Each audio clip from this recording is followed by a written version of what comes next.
Okay, so good morning, students. Good morning, sir. Good Okay, morning, so sir. Good morning, yeah, sir.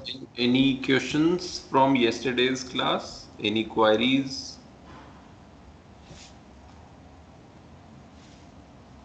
We talked about the basics, like we talked about what all we are going to read in immunology, and I talked about all the different aspects. So if you have any question, you can ask at this moment. No?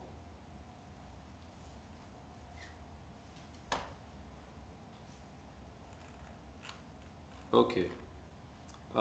So let's start today's class, and today I'll be talking about uh, the history of vaccines and vaccinations, right? And this is one of the topic that is there in your syllabus. So one of the module is based on vaccines, right? So I will start from vaccines. Obviously, we will discuss vaccines in much more detail, but today I'll just be throwing some light on how the process of vaccines developed, why vaccines are important, how India developed as a vaccine manufacturing hub. Okay, it's a very successful story, and I presented this in one of the invited talks in Punjab University also. So it's a very interesting story. Like you all can imagine, when the conditions in India at the time of independence or before that, they were not good, right? But still, a lot of work was going on. Okay, and over a period of time, India has now become a vaccine manufacturing hub, and it is manufacturing the almost 60% of vaccines, which is a big number, right? So I'll just talk about that. Let me share the slides, and maybe in the end we can have a lot of discussion on vaccines, because I'm sure you'll have a lot of questions in your mind.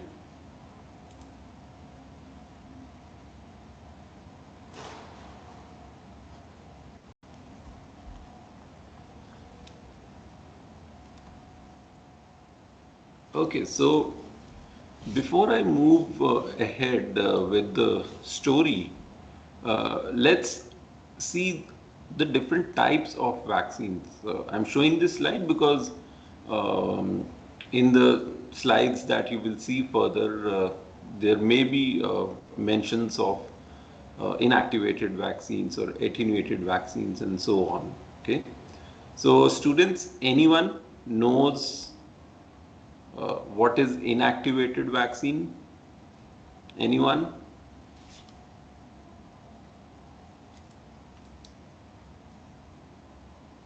Does anyone have any idea what is inactivated vaccine?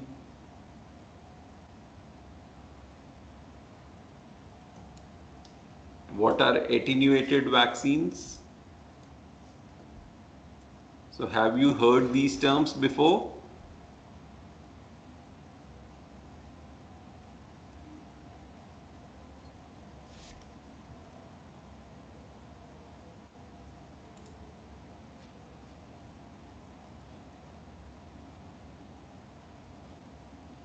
Okay, so Shakti,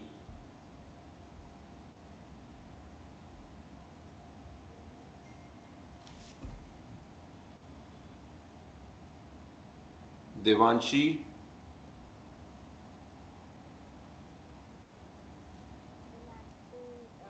Inactivated vaccines like this virus harm. Devanshi, you are not audible.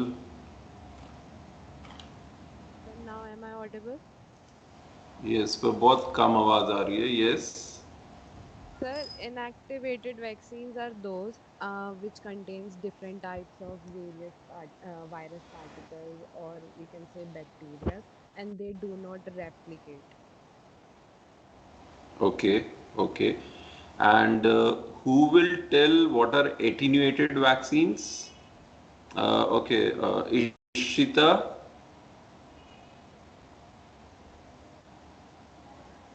So, attenuated vaccines are those vaccines which contain the pathogen but in a weaker form. Okay. And who can tell me about toxoids? Yes, Sir, Yuvraj. may I? Okay, Vivek. Sir, toxoid vaccines, those are basically those vaccines which use any of the toxins made by the specific germ which causes the disease. So they'll Yes. basically create immunity to those parts of the germs which cause the disease instead of the whole germ itself. Okay, okay. So I think you all have a basic idea about the types of vaccines. So I'll just uh, tell you again, like inactivated vaccines, these vaccines contain dead microorganism. Okay, so the whole bacteria is taken or whole virus is taken. It is killed by various methods. Those methods we will be discussing when we will be talking about these vaccines in detail. I'm not going to discuss that today. Attenuated vaccines, they contain live organism, right? But it is in its attenuated form or its weakened form, which means it is live, it will replicate, but it will not cause any disease. Okay. There are a lot of advantages and disadvantages of both the types, which we will obviously discuss when we will be discussing these vaccines in detail. Then there is another type, toxoid. As Vivek said, like there are some bacteria which produce toxins. So we take those toxins, modify them, okay, and those are your toxoids. So what happens when you have modified them? Those toxins will not cause any problem in the body, but yes, they will activate the immune system. Okay, and then you have subunit and nucleic acid vaccines in which some component of the vaccine of the pathogen is taken. For example, in COVID, we are just taking the spike protein. Okay, we are not taking the whole organism, we are just taking the spike protein and making a vaccine. So that, because see, ultimately the antibodies are being made against those spike proteins. So subunit vaccines contain a particular part of that pathogen. Okay, the name itself says subunit, not the whole, but some part of that whole unit is taken. Okay, so these are the different types of vaccines, and I'm sure by this time you know how these vaccine works, right? So when you give vaccine to a person, right? So the immune system sees that some foreign body has entered our system. The immune system gets activated.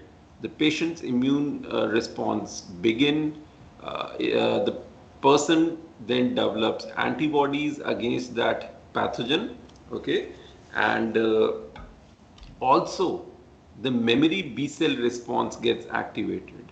Okay, now what happens?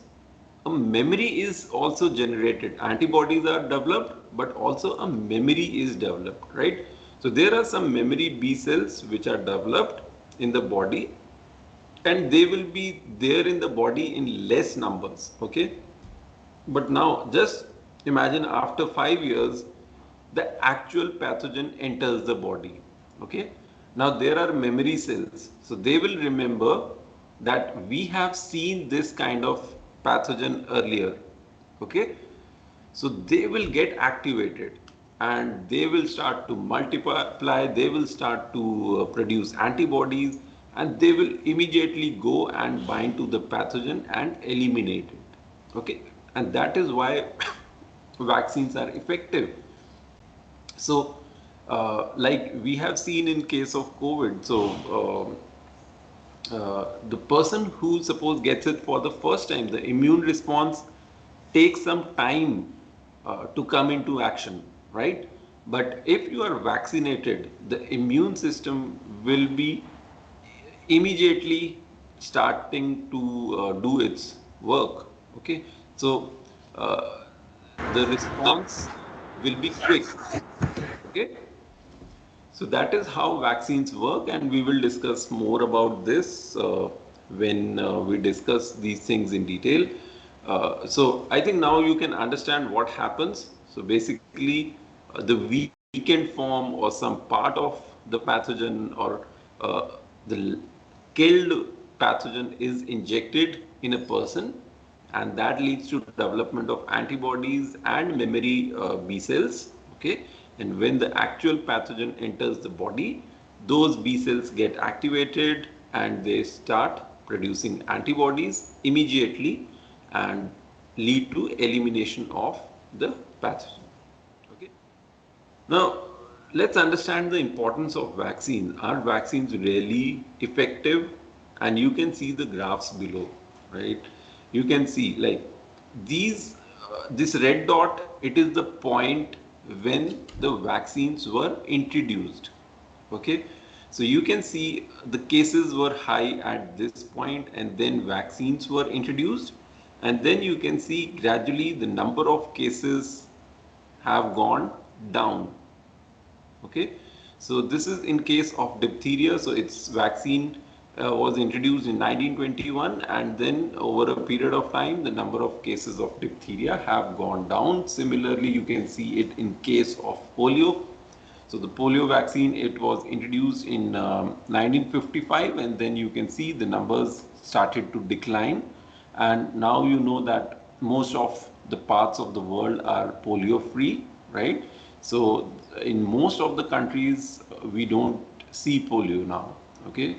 Similarly, for measles, you can see the numbers were high initially, but then when vaccine was introduced in 1963, the numbers started to decline, and you can see a sharp decline, right? So yes, vaccines are effective. You can see again another example of pneumococcal vaccine. So when the pneumococcal vaccine against this particular strain was introduced, you can see from very high numbers, there was a reduction in the cases, right? So similarly for other cases also the numbers have declined for, so you can see this is the picture for Indian cases, and you can see over a period of time diphtheria, tetanus, polio, measles, pertussis, all the diseases, the case burden has gone down after uh, vaccination. Okay.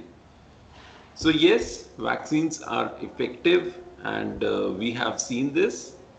Another very important aspect of vaccine is that it leads to generation of herd immunity, and I'm sure अभी पिछले 2 साल में after COVID began, you must have again heard this term herd immunity, right? So if most of the population is vaccinated, then herd immunity develops, right? And herd, because of herd immunity, the spread of the disease, it goes down, right? So you can see this is an infected person, this red one, right? This is non-vaccinated individual, so this person is susceptible. Okay.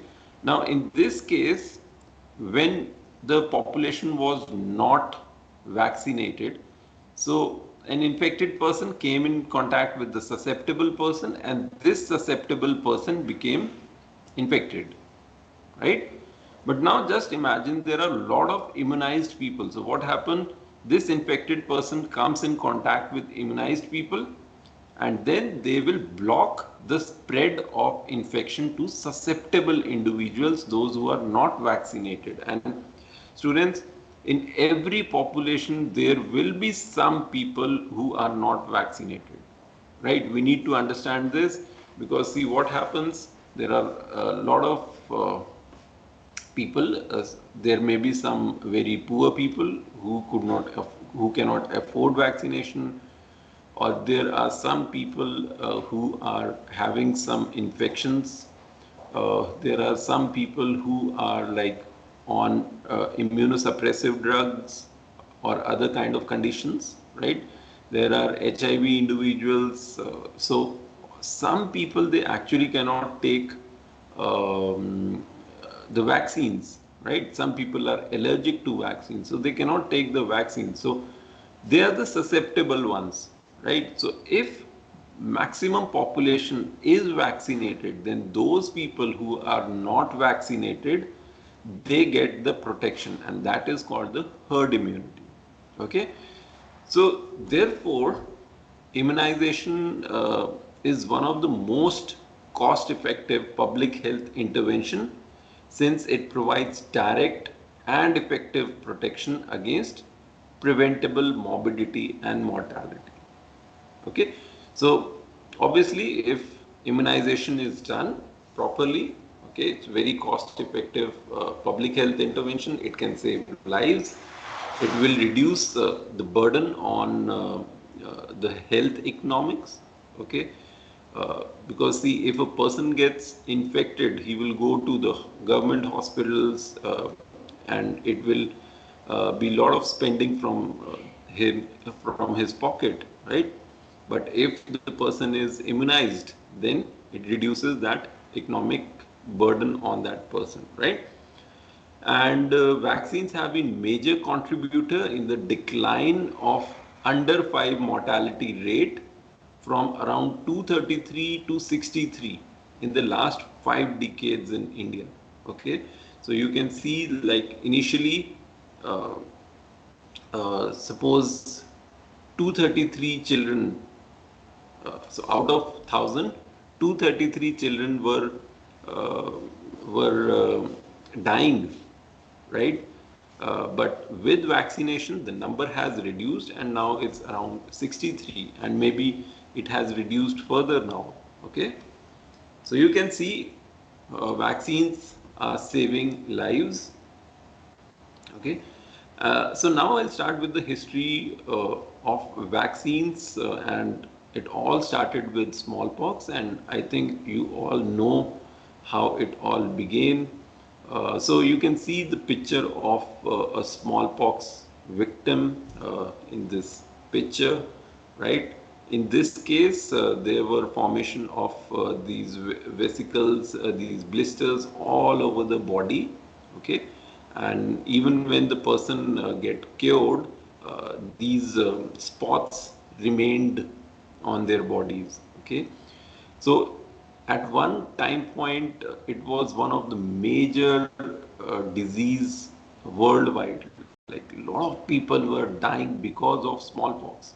Okay, and it's not that it was particularly there in poor countries or rich countries. It was everywhere.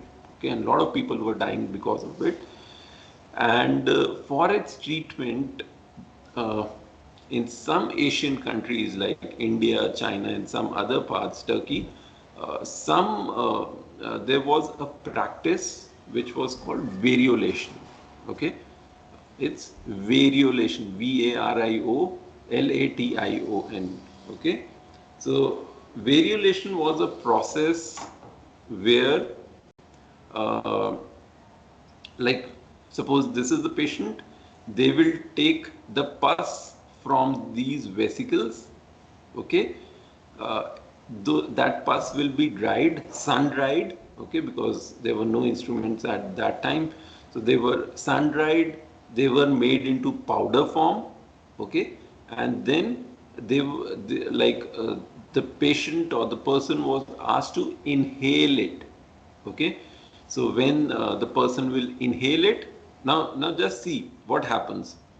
It is dried, which means because of heat, the pathogen is killed. Okay, and then you are putting those antigens in the nostrils, right? So what happens? The pathogen has entered, and it will activate the mucosal immune response and an immunity will be generated. Okay. So this was a practice which was being carried out in various Asian countries. Okay, and at that time, one of the females, a lady, she was here in Turkey. She saw this, and when she went back, she was the wife of ambassador. So when she went back to England, she discussed this, all this, and during that time, Edward Jenner also made some observations. So Edward Jenner observed that, uh, especially the people who are working with cows, okay, they were not getting smallpox. Okay, so he was thinking on that line. So what could be the reasons? So what he did, he saw that the people who are working with cows having cowpox, right? They were not getting infected. So he took the pus from the vesicles of the cows which were having cowpox, okay, and he used it as a ingredient of its vaccine. Okay, so that is the whole story of how uh, the first vaccine against smallpox was developed.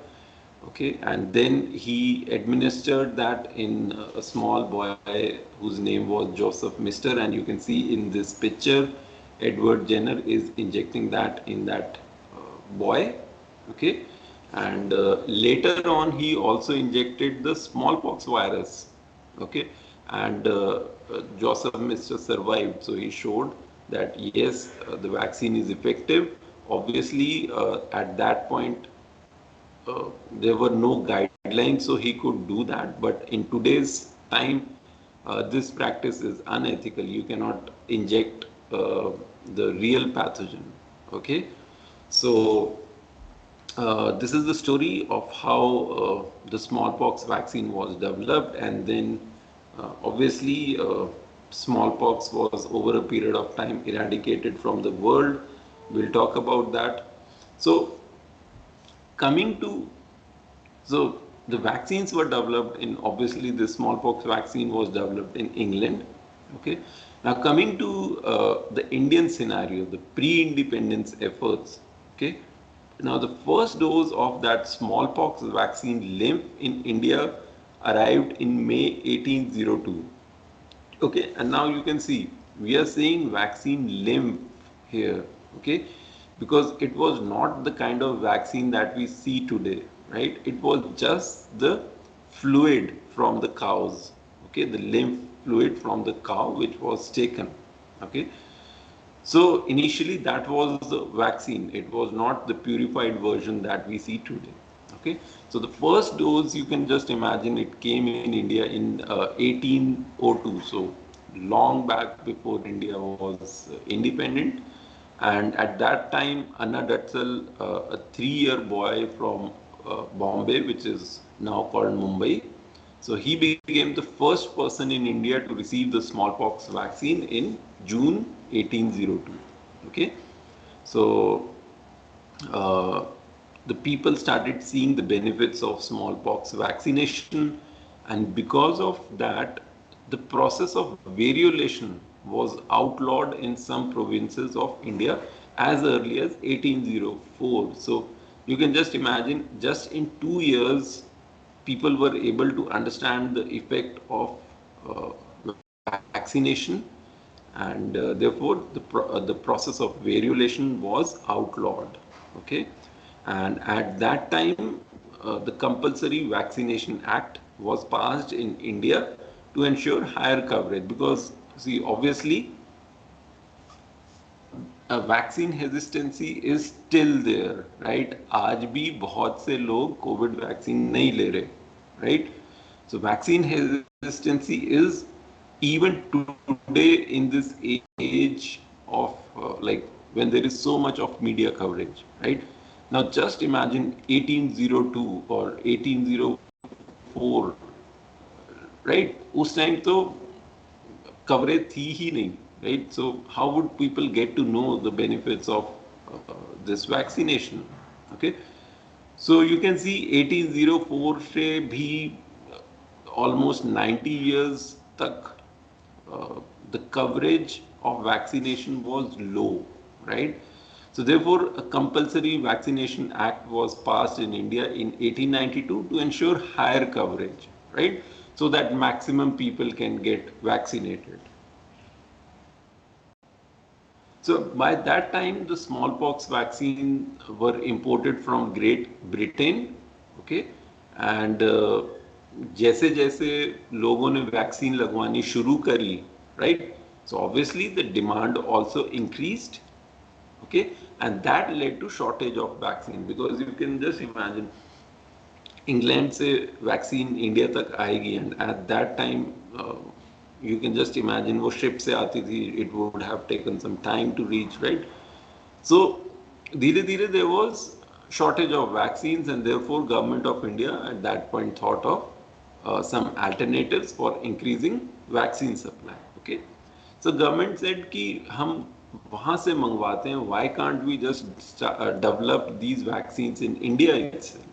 Okay, so some research efforts started in Bombay, which is of Mumbai now. So in 1832, some efforts started in Bombay, and then animal experiments were carried out in Madras with some initial success in 1880. Okay, so slowly India started to work in the development of vaccines. Okay, and at that point, another very important event took place, which was the cholera epidemic in Bengal and other parts of India.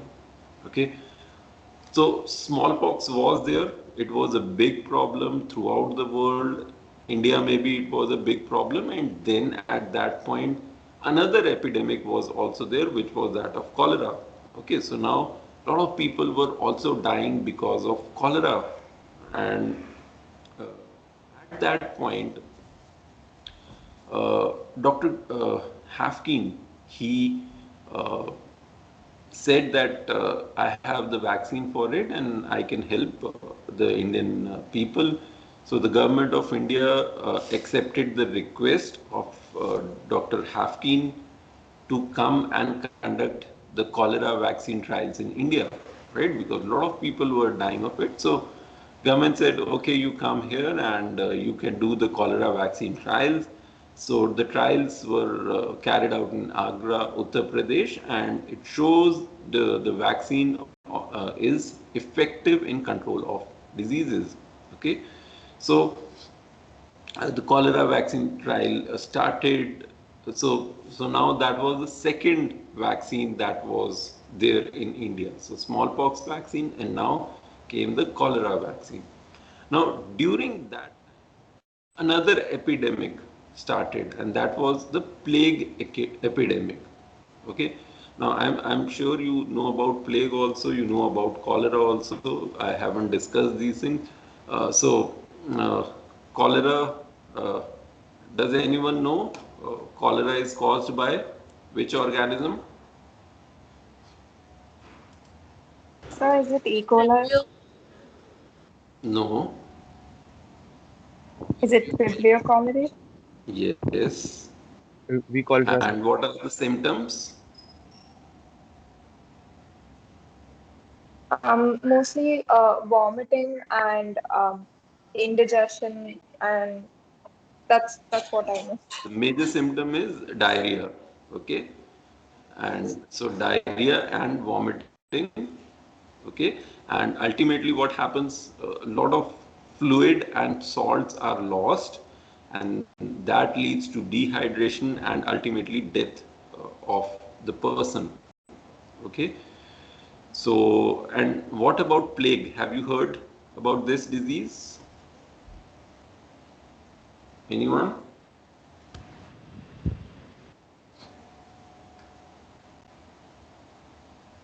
yes, sir. Yes, Adish. Yes. Sir, sir, it's caused by bacteria. Mhm. and it's also known as the Black Death. And Mhm. the mice in the plague, which it was vectored through mice, and in Europe, it really was very pathetic to see those situations around those times, Yes, because yes, the way European architecture is, the mice thrived throughout the sewers and tunnels inside the city, beneath the city, and through those tunnel systems, it led to a very serious transmission, to have a very serious transmission rate, and majorly affected the common people the most, as uh, during those days, sewer system and canal system, they had matlab, they didn't have so many sophisticated mechanisms as we have right now. yes. And And even India uh, had sent, plague epidemic, I think a decade back, right? So India has yeah, also seen plague epidemics, and recently the plague was there also in China, I think last year, right? So plague is still there, and if we talk about the plague vaccine, so as I said, uh, there was plague epidemic in 1896, and at that point it led to the enactment of Epidemic Act of 1896, which is still applicable. So I'm sure अभी Covid के time पे again you may have heard about the Epidemic Act. So जो आज Epidemic Act हम सुन रहे हैं, that was that came into action in 1896. Okay, after the plague epidemic was there. Okay, now government of India, so Hafkin was already doing his work on cholera vaccine. He was doing the trials. So government of India requested Dr. Hafkin to develop the plague vaccine also. Okay, so government of India किसके पास जाती, they thought that Hafkin is already doing some work. So they asked him to develop the plague vaccine as well, and for that, the government of India at that time gave him 2 room in GMC College, Mumbai, for developing a laboratory. Okay, so the Grant Medical College in Mumbai. So he developed his laboratory there, and Dr. Hafkin developed the plague vaccine in 1897, which is arguably the first vaccine developed in India. Okay, and later on, this college, it was also named as Hafkin Institute. Okay, so if we see which vaccine was developed for the first time in India, so that was the plague vaccine. Okay, and during that time, another very important milestone took place was that of the typhoid vaccine trials in India. Okay, so you can see a lot of diseases like smallpox, then there was cholera, then there was plague, typhoid. So a lot of diseases were there in India, and they were causing a lot of deaths in India. Okay, and lot of efforts were being made, but yes, uh, the education was poor, people were not aware, right? And the coverage, the vaccination coverage was very low. Okay, so at that time, only 4 vaccines were available for smallpox, cholera, plague, and typhoid. Okay, however, there was a major challenge when the shift of smallpox vaccination was changed to 2 dose schedule, right? So I think you all know, even COVID के case में you have seen that you need to have 2 vaccines, right? Um which is a major challenge, because see what happens, many people will take the first dose, and then there will be some people who will not come again for the second dose. Okay, But that is a different thing, and why second dose is required, again, that's a different thing. We'll discuss that in detail later on when we will be discussing vaccines in detail, why this booster dose is required. Okay. But coming back to the 20th century, when uh, like till that point everyone was taking one vaccine, but then there was a schedule that everyone has to take two doses. Okay. Now again that was a challenge because पहले ही vaccines कम हैं, पहले ही coverage is low, right? And now uh, the government is asking to give two doses. Okay. So the government decided to set up new vaccine institute. So government wanted ki now the vaccine should get manufactured at more places. So at that time, Hafkin Institute was already working on the cholera and the plague vaccine. A smallpox vaccine laboratory was developed in Shillong at that time. Then Central Research Institute in Kasauli was also developed. Pasteur Institute was developed in Kunur, and it started work on anti-rabies vaccine. Okay. So basically, government wanted that more research on vaccines should be done.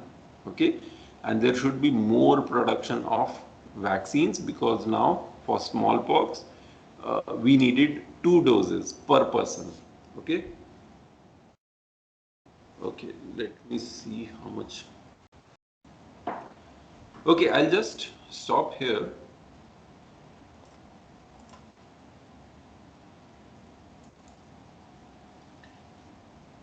Okay, students, I have put an assignment. So can you see that assignment? Yes, sir. Yes, sir.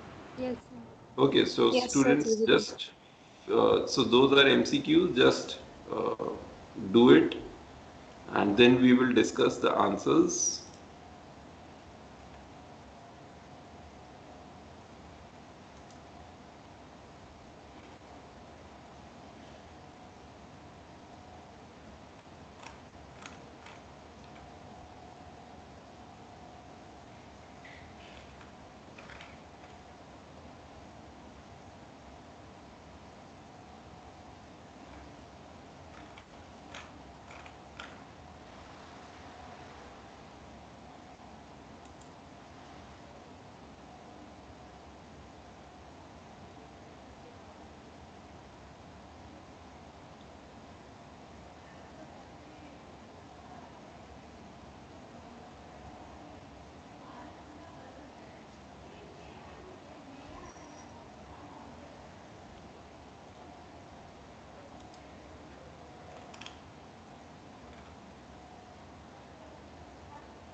And in the meantime, I will also take your attendance.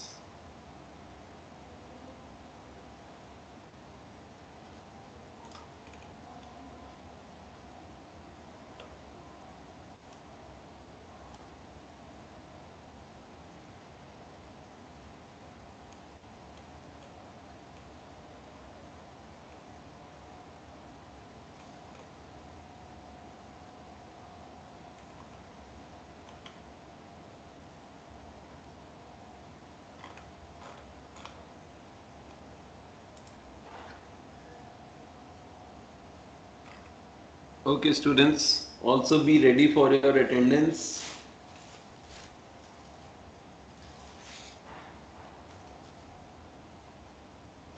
Adish,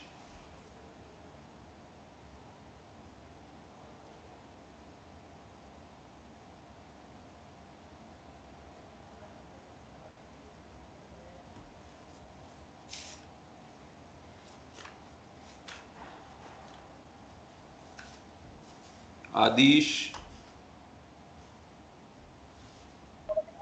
Present, sir. you are not visible. Present, sir.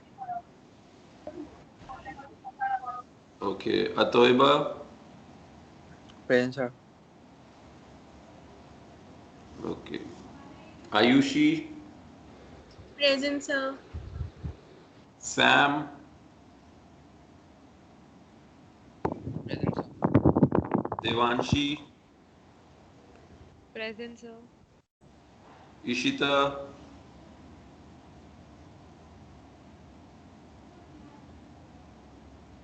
Present, sir. Ishita, Present, sir. you are not visible.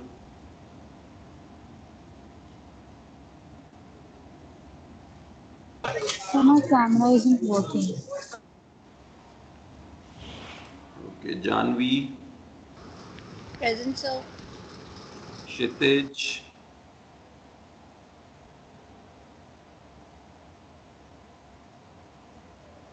Kshitij,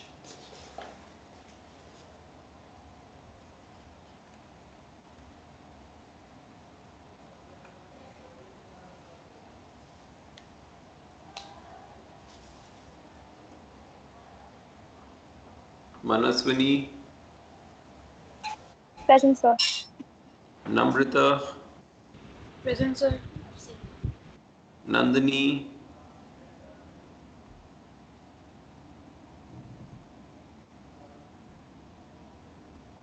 okay, Nehal, Present, sir. Rupal, Present, sir. Sahiba, Present, sir. Sanjana, Present, sir. Shakti, Present, sir. Shivani,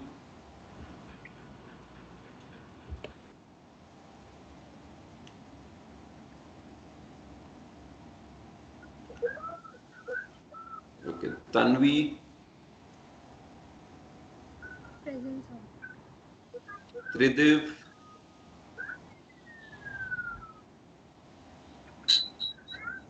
Present, sir. yes, Vanshika,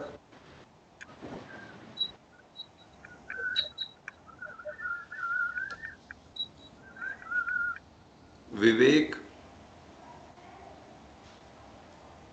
Present, sir. Yukta,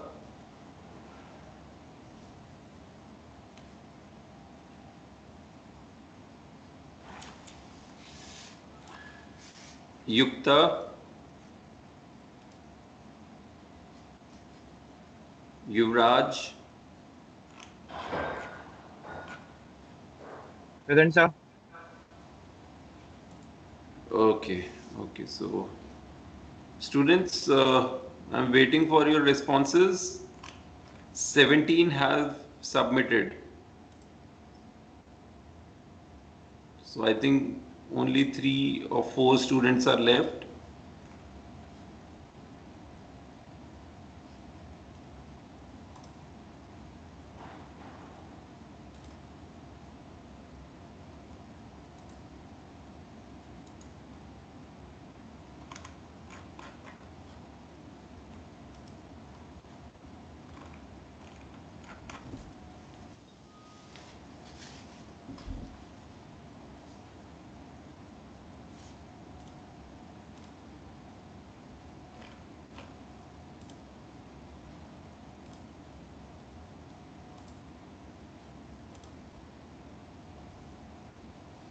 Okay, so, so I think only Kshitij is not there in the class. Okay, students, so do you have any questions of what we talked today? Excuse me, sir. Yes. Sir, can you explain toxoid vaccine again? Okay, well, I will be talking about toxoids in detail later on, but I'll just tell you that there are some bacteria which produce toxins. Okay, now those toxins, so when they will come in our body, they will go and bind to their targets and they will cause the disease condition, right? Uh, so what we do in those toxoids is we modify those toxins so that they become neutralized, okay, or they lose their ability to cause disease, right? So we may modify them in such a way that they do not go and bind to their receptors, okay. So we modify them somehow, or we remove their toxin component, okay, so that they can go and bind to the target, but they are not toxic, okay. So that is the whole purpose of toxoids, right? Like the tetanus one, okay.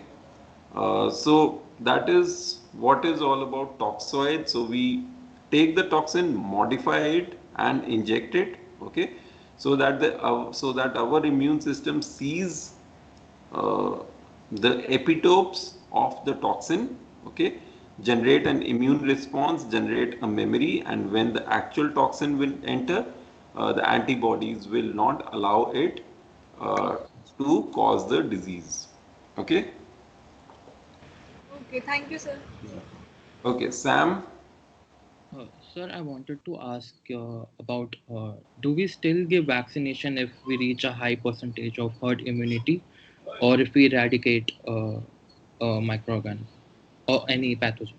Okay, it's a good question. So just see, we do not give smallpox vaccine, right? Smallpox is eradicated, and we do not give smallpox vaccine. And there is a lot of discussion, debate on this aspect. Like suppose now smallpox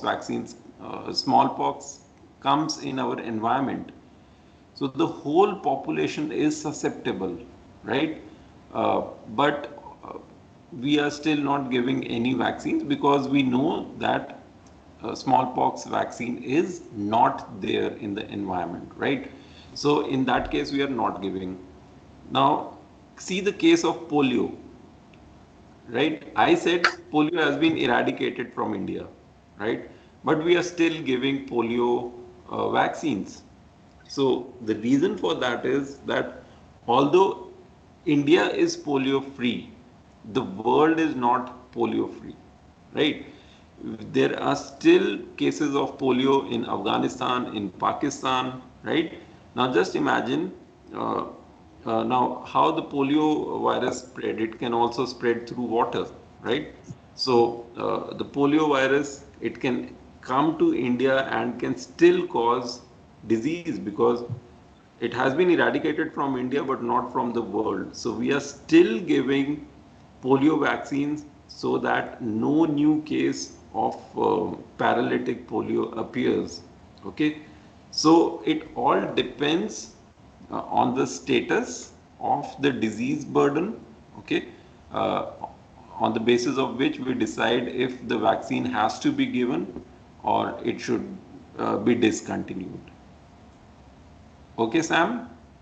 Yes, sir.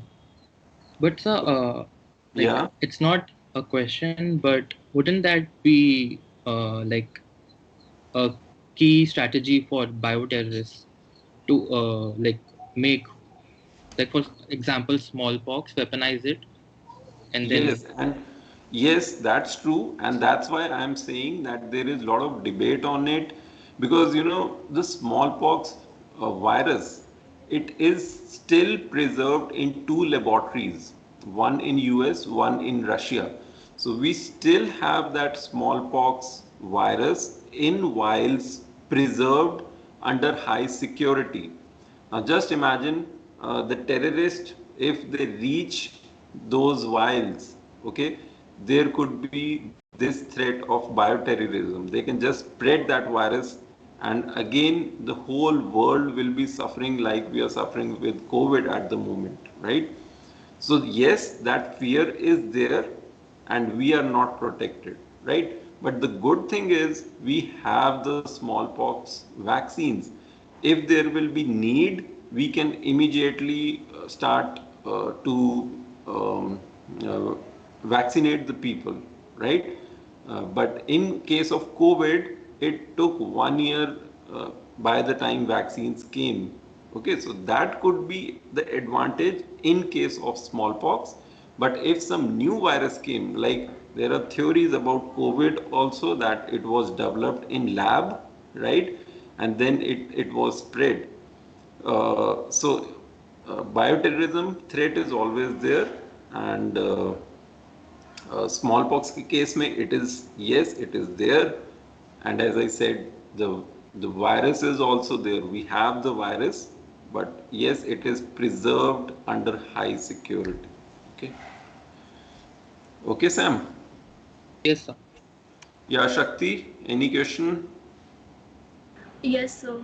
Yes. So you told about inactivated vaccine, they contain dead microorganisms. So does that mean that our body is not able to differentiate between a dead and live microorganism? Mm, See, our body is not differentiating if it is live or dead, because see, what our immune system is seeing, it is seeing the epitopes on the surface of the pathogen. Okay, so it could be a dead pathogen, it could be a live pathogen, right? Just for example, if you have to hold someone, you will hold the hand, right? So hand will become the epitope from where you can hold to that person, right? So you can hold the hand of a dead person, you can hold the hand of a live person, right? So similarly, uh, the immune system, it will make antibodies against a specific portion of the antigen. Okay, so it doesn't matter if it is live or it is dead or it is toxin or it is only a unit of that whole pathogen. Okay,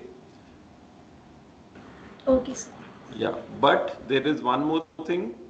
um, there is obviously some advantages of live vaccines because they can replicate, and there are some disadvantages of the killed vaccine because the virus will not be replicating. We will discuss all those things later on. Okay, so I think the time is up now, and I'll end the class now, and we can have more discussion on this in the next class, because till today, I have just discussed the pre-independence efforts of India, and in the next class, I'll be discussing the post-independence efforts that were done in the field of vaccines and vaccine manufacturing.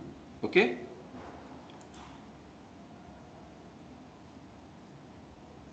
Okay, and students, I have got all the responses. Which disease was eradicated first? It's smallpox. Who developed the plague vaccine? It was Hafkind. Which vaccine is not manufactured in India at the moment? That is Sputnik. Last case of smallpox was seen in Somalia. The correct answer is Somalia. Okay. So with this, I'll end the class now and we will meet next week.